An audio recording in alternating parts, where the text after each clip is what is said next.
Chapter 10 of Alice's Adventures in Wonderland by Lewis Carroll. The Lobster Quadrille. The Mock Turtle sighed deeply, and drew the back of one flapper across his eye. He looked at Alice, and tried to speak, but for a minute or two sobs choked his voice. "Same as if he had a bone in his throat," said the Gryphon, and it set to work shaking him and punching him in the back. At last the Mock Turtle recovered his voice, and with tears running down his cheeks, went on again. "You may not have lived much under the sea." "I haven't," said Alice. "And perhaps you were never even introduced to a lobster."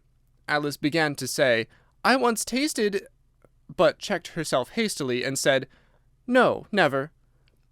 "So you can have no idea what a delightful thing a lobster quadrille is." "No, indeed," said Alice. "What sort of a dance is it?"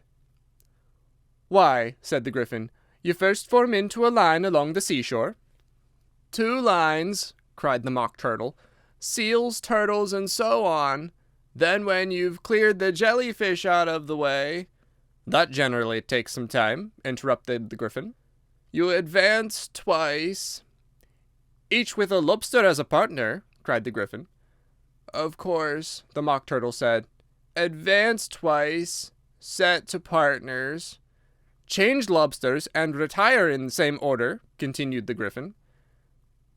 "Then, you know," the Mock Turtle went on, "you throw the—" "The lobsters," shouted the Gryphon, with a bound into the air, "as far out to sea as you can—" "Swim after them!" screamed the Gryphon.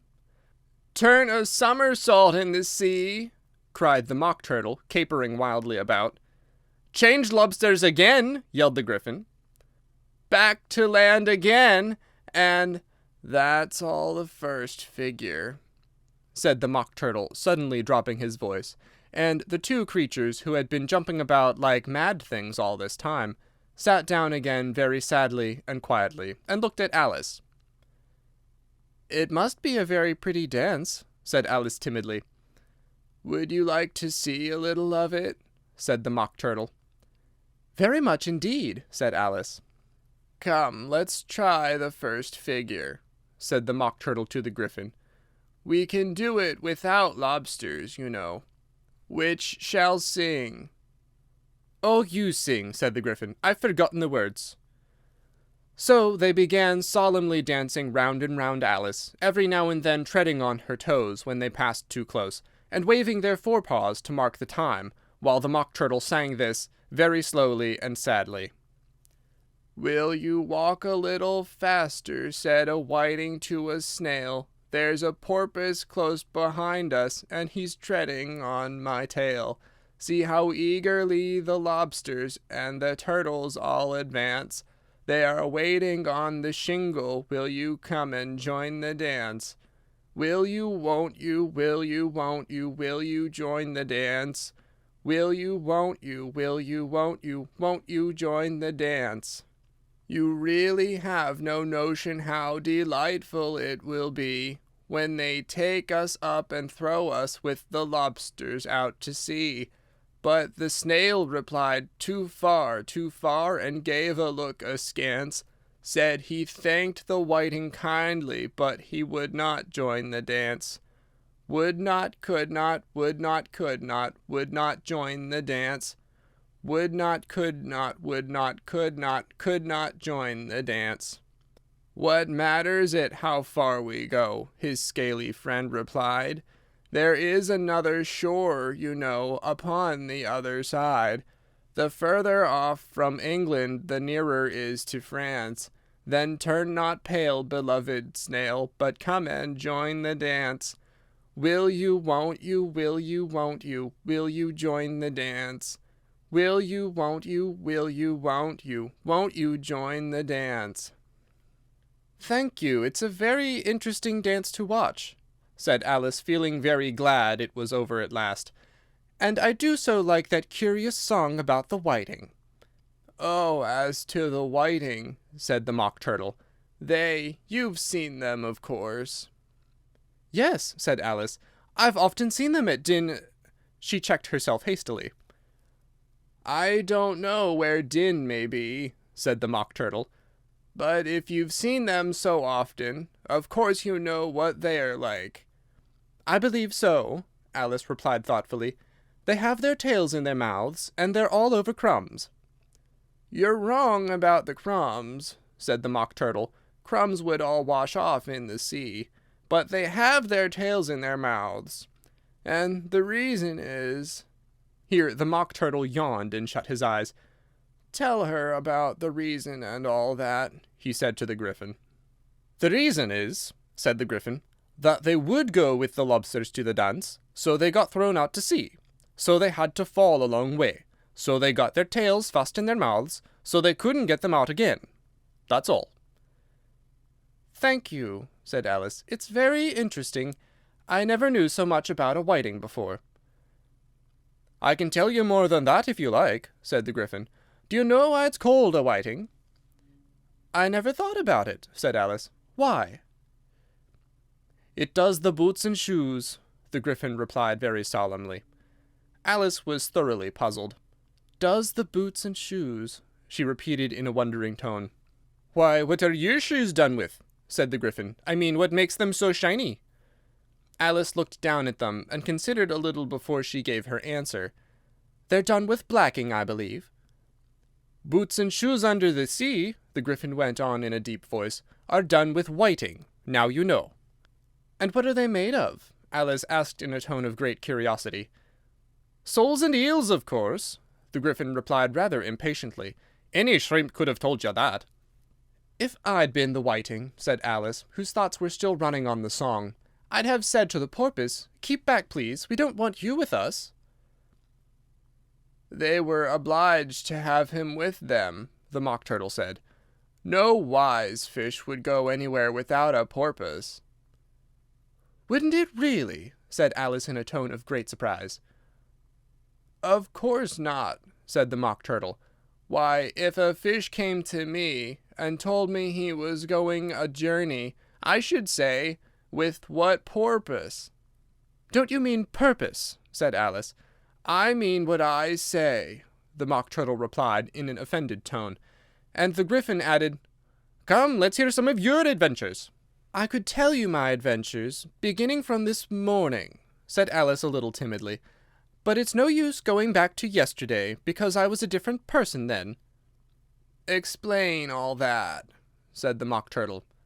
"No, no, the adventures first," said the Gryphon in an impatient tone. "Explanations take such a dreadful time." So Alice began telling them her adventures from the time when she first saw the White Rabbit. She was a little nervous about it just at first. The two creatures got so close to her, one on each side, and opened their eyes and mouths so very wide, but she gained courage as she went on. Her listeners were perfectly quiet till she got to the part about her repeating, "You are old Father William," to the caterpillar, and the words all coming different, and then the Mock Turtle drew a long breath and said, "That's very curious." "It's all about as curious as it can be," said the Gryphon. "It all came different," the Mock Turtle repeated thoughtfully. "I should like to hear her repeat something now. Tell her to begin." He looked at the Gryphon as if he thought it had some kind of authority over Alice. "Stand up and repeat, ''Tis the voice of the sluggard,'" said the Gryphon. "How the creatures order one about, and make one repeat lessons," thought Alice. "I might as well be at school at once." However, she got up and began to repeat it, but her head was so full of the Lobster Quadrille that she hardly knew what she was saying, and the words came very queer indeed. "'Tis the voice of the lobster, I heard him declare, You have baked me too brown, I must sugar my hair. As a duck with its eyelids, so he with his nose Trims his belt and his buttons, and turns out his toes. When the sands are all dry, he is gay as a lark, and will talk in contemptuous tones of the shark. But when the tide rises and sharks are around, his voice has a timid and tremulous sound." "That's different from what I used to say when I was a child," said the Gryphon. "Well, I never heard it before," said the Mock Turtle, "but it sounds uncommon nonsense." Alice said nothing. She had sat down with her face in her hands, wondering if anything would ever happen in a natural way again. "I should like to have it explained," said the Mock Turtle. "She cannot explain it," hastily said the Gryphon. "Go on with the next verse." "But about his toes," the Mock Turtle persisted. "How could he turn them out with his nose, you know?" "It's the first position in dancing," Alice said, but was dreadfully puzzled by the whole thing, and longed to change the subject. "Go on with the next verse," the Gryphon repeated. "It begins, 'I passed by his garden.'" Alice did not dare to disobey, though she felt sure it would all come wrong, and she went on in a trembling voice. "I passed by his garden, and marked with one eye how the owl and the panther were sharing a pie. The panther took pie crust and gravy and meat, while the owl had the dish as its share of the treat. When the pie was all finished, the owl as a boon was kindly permitted to pocket the spoon, while the panther received knife and fork with a growl, and concluded the banquet by— "What is the use of repeating all that stuff," the Mock Turtle interrupted, "if you don't explain it as you go on? It's by far the most confusing thing I ever heard." "Yes, I think you'd better leave off," said the Gryphon, and Alice was only too glad to do so. "Shall we try another figure of the Lobster Quadrille?" the Gryphon went on. "Or would you like the Mock Turtle to sing you another song?" "Oh, a song, please, if the Mock Turtle would be so kind," Alice replied so eagerly that the Gryphon said, in a rather offended tone, "No accounting tastes. Sing her turtle soup, will you, old fellow?" The Mock Turtle sighed deeply, and began in a voice choked with sobs to sing this. "Beautiful soup, so rich and green, waiting in a hot tureen. Who for such dainties would not stoop? Soup of the evening, beautiful soup. Soup of the evening, beautiful soup. Beautiful soup, beautiful soup. Soup of the evening, beautiful, beautiful soup. Beautiful soup, who cares for fish, game, or any other dish? Who would not give all else for 2 pennyworth only of beautiful soup? Pennyworth only of beautiful soup. Beautiful soup, beautiful soup. Soup of the evening, beautiful, beautiful soup." "Chorus again!" cried the Gryphon, and the Mock Turtle had just begun to repeat it, when a cry of "The trial's beginning!" was heard in the distance. "Come on!" cried the Gryphon, and taking Alice by the hand, it hurried off without waiting for the end of the song. "What trial is it?" Alice panted as she ran, but the Gryphon only answered, "Come on!" and ran the faster, while more and more faintly came, carried on the breeze that followed them, the melancholy words, "Soup of the evening, beautiful, beautiful soup." End of chapter 10.